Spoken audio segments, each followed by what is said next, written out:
Surat international airport પર સોમવારે મધમાખીઓનું ઝુંડ ધસી આવ્યું હતું, જે સુરતથી જયપુરની ફ્લાઇટના લગેજ ડોર ઉપર બેસી ગયું હતું, જેને લઈને એરપોર્ટના ગ્રાઉન્ડ સ્ટાફમાં ભાગદોડ મચી હતી.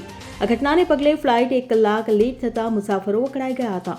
મળતી માહિતી મુજબ સુરતથી જયપુરની ઇન્ડિગો એરલાઇન્સની ફ્લાઇટ સોમવારે સાંજે 4:20 વાગ્યે ટેક ઓફ થવાની હતી. જોકે તે પહેલા અચાનક મધમાખીઓનું ઝુંડ એરપોર્ટ પરિસરમાં ધસી આવ્યું હતું અને પ્લેનના લગેજ ડોર ઉપર બેસી ગયું હતું, જેથી ડોર બંધ કરી શકાય તેમ નહોતું. મધમાખીઓના કારણે એરપોર્ટના ગ્રાઉન્ડ સ્ટાફ તેમજ ઓપરેટિંગ સ્ટાફમાં ભાગદોડ મચી હતી. એરપોર્ટના મુસાફરોને પણ આ અંગે જાણ થતાં ઉચાટ ફેલાયો હતો.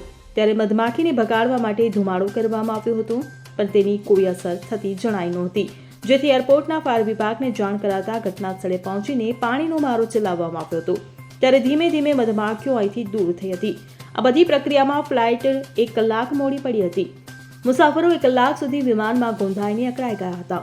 સુરત એરપોર્ટ પર પક્ષી ભેંસ ધસી આવવાની ઘટનાઓ બની ચૂકી છે, પરંતુ મધમાખીઓનું ઝુંડ ધસી આવ્યું હોય અને વિમાનના ડોર ઉપર ચોંટી ગયું હોય તેવી આ પહેલી ઘટના છે. Bureau report CN24 news.